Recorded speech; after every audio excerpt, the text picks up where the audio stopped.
On August the 22nd of 2015, during an aerial display at the Shoreham Airport in England, a Hawker Hunter T7 crashed into vehicles on the adjacent A27 roadway. The pilot of the former military aircraft, 51-year-old Andy Hill, had attempted an inside loop but failed to complete it. He launched himself clear of the Hunter using the ejection seat and was left in critical condition but ultimately survived. The aircraft broke apart on impact and the fuel from its tanks immediately ignited into an enormous fireball. 8 vehicles were destroyed in the crash, which ultimately resulted in the death of 11 people. The last car to be engulfed by the flames was a vintage Daimler limousine driven by 76-year-old former soldier Maurice Abrahams. He'd been on his way to pick up a bride for her wedding when he perished in the blaze. Michael Sturgis and his son, 8-year-old Lewis, survived the A27 disaster due to an act of kindness on Abraham's part. He'd allowed Sturgis to pass into traffic even though the road was extremely busy. Sturgis drove through the lights, which then turned red, and in the moments that followed, the Hunter crashed, killing the limousine's driver. Sturgis subsequently laid flowers at the scene in Abraham's memory and, speaking to the BBC, said, "Someone was looking down on us." Number 7. Megan Newton. A British teenager was brutally murdered in April of 2019 after she'd invited a young man to sleep at her bedsit flat in what media outlets described as an act of kindness. 18-year-old Megan Newton had encountered Joseph Trevor, also in his late teens, at a taxi rank in Stoke-on-Trent. They reportedly knew each other from school. After getting severely intoxicated on alcohol and drugs, Trevor told Newton that he couldn't bear to go home to his parents. She offered to let him sleep it off at her place and they left together. The authorities determined that in the hours that followed, Trevor abused and then killed Newton. In his police interviews, he initially claimed the relations between them had been consensual, but he eventually strangled the teenager until she became unconscious. Afterwards, as she lay naked on the bed, he grabbed a knife from the kitchen and fatally stabbed her in the back 9 times. In February of 2020, before his trial was due to commence at Stafford Crown Court, Trevor pleaded guilty to assaulting and murdering Newton. He was sentenced to life with parole, available after 21 years. Number 6. Julie Ann Cooper.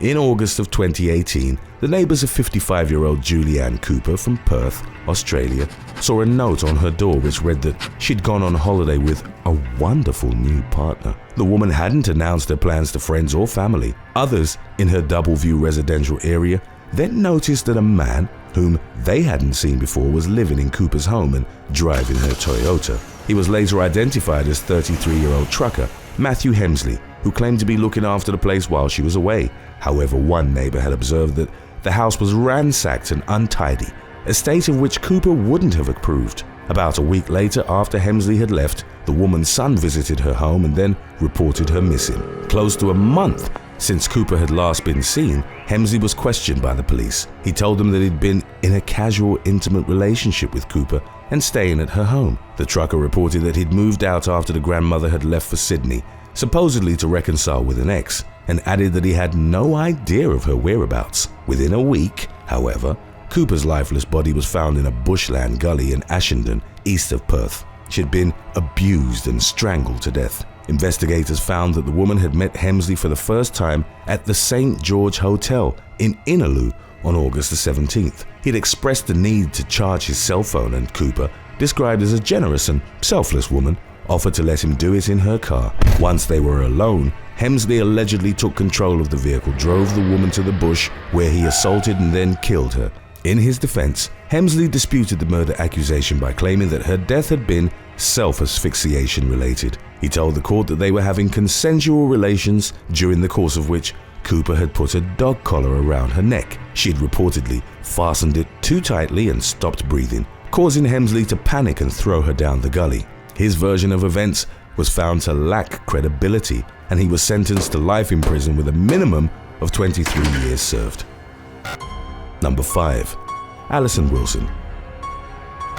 In March of 2015, a couple who tried to intervene and protect a baby from an ongoing quarrel was viciously attacked in the town of Widnes, England. 36-year-old Alison Wilson was returning home in a taxi alongside her partner, Anthony Tomlinson, then in his early 40s. The couple got out of the car upon seeing a man later identified as Stephen Duggan arguing with a woman who was with her baby in tow. Wilson approached him first, believing it would help de-escalate the situation. As Tomlinson tried to assist her, Duggan withdrew a wine bottle and struck him in the head. A witness would later describe how the attacker had poleaxed Tomlinson, knocking him unconscious. He suffered a cut to his cheek so deep that his tongue and teeth were reportedly visible. Duggan then used the broken bottle to stab Wilson in the neck. Tomlinson awoke to find his partner of 6 years clutching her throat and bleeding out in the street. She was rushed to a local hospital where staff struggled to save her life, as the catastrophic hemorrhage caused her to suffer 2 cardiac arrests. The mother of 2 died in the hospital 6 days after the attack.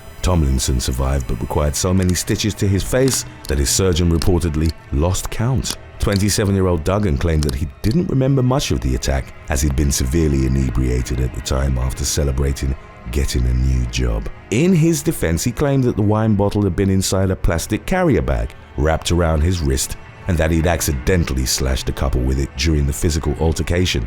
Duggan had prior convictions for wounding, affray, criminal damage, theft from a shop, and driving with excess alcohol on his record. He was charged with Tomlinson's assault and Wilson's murder, for which he was sentenced to life imprisonment with at least 22 years served. The woman and baby for whom the couple had intervened were reportedly unharmed, but the authorities chose not to release their identities.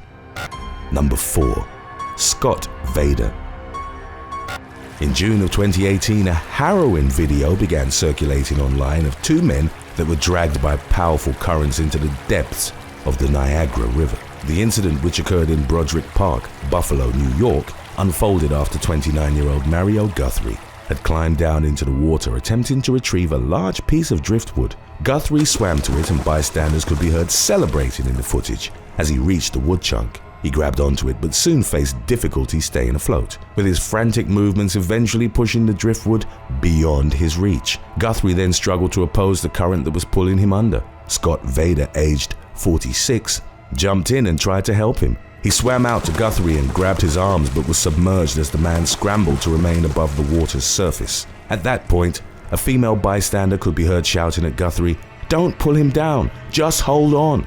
Vader re-emerged and resumed his heroic rescue attempt by trying to pull the other man to safety. Onlookers extended a stick that was unfortunately beyond reach. Exhausted from battling the current, both men then disappeared into the depths of the river and drowned. As more information about the incident emerged, it was revealed that Vader had actually been the one who'd initially wanted to get in the water. He'd planned to take the wood and make furniture out of it. But, in an act of kindness, Guthrie offered to collect it instead. He'd initially had a piece of rope attached to his wrist, with Vader holding the other end, but then removed it to reach the wood. Captain Jeff Rinaldo from the Buffalo Police Department subsequently warned that it didn't matter how strong a swimmer was, as the multi-directional currents would overpower them. Rinaldo recalled the death of police diver Craig Lerner as a cautionary example. It had occurred during a training exercise in roughly the same portion of the river less than a year prior. Number 3.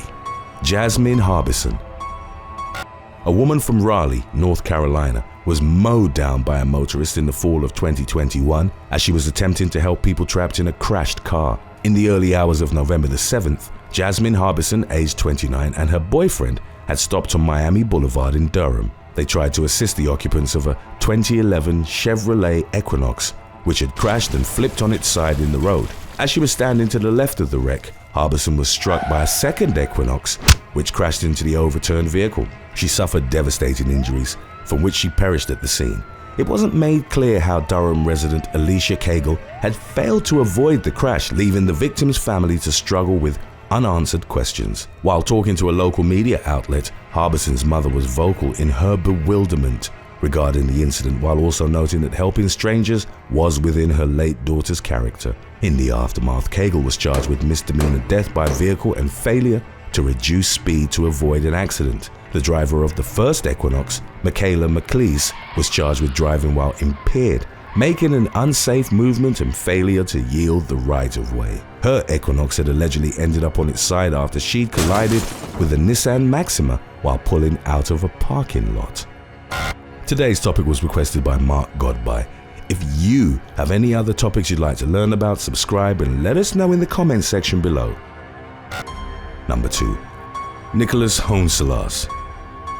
On Christmas Eve 2020, a teenager was killed in a car crash in Leppington, southwest Sydney. Nicholas Hunsellas, aged 18, had gotten into the passenger seat of a Mitsubishi Lancer, driven by his friend Savio Camus. Traffic Highway Patrol spotted the vehicle going nearly 25 miles per hour over the speed limit on Camden Valley Way. With the authorities in pursuit, Camus accelerated to nearly 100 miles per hour before losing control of the Lancer. The vehicle collided with a power pole and both young men were thrown clear of it. Hunsellas succumbed to his injuries and his girlfriend, 19-year-old Natasha Zivanovic, subsequently told a media outlet it was his kindness that killed him. The teen, described as someone who would often put others before himself, had reportedly only gotten into Camus' Lancer to keep him company. Camus, who suffered an injured arm in the crash, was charged with aggravated dangerous driving causing death, failing to stop for police, and 6 other charges. His trial is ongoing, but he'll face a maximum penalty of 14 years in prison if found guilty on all counts. Number 1. Adam Thomas. In mid-January of 2022, Kentucky man Adam Thomas died while trying to rescue a woman from drowning in the Ohio River. The authorities had initially been called to downtown Louisville in response to a woman who'd reportedly been walking naked on 6th Street and acting erratically. The unidentified suspect then jumped into the river near the historic wharf. Several bystanders had tried to help her before 34-year-old Thomas got out of his car and approached the scene. He told witnesses that he believed himself capable of reaching the woman and replied affirmatively when asked if he was a good swimmer. Thomas jumped in the water, but the swift currents rapidly dragged him under and he didn't re-emerge. The fire department and local police launched a rescue operation, which included helicopter support, but the fast flow, high levels and presence of debris in the water greatly limited their efforts. They eventually presumed that Thomas and the woman had drowned. Talking to the media, the Good Samaritan's grieving family noted that his act of kindness hadn't been random, but wholly within Thomas's nature, as, in the past, he and a friend had saved a woman from drowning in a quarry.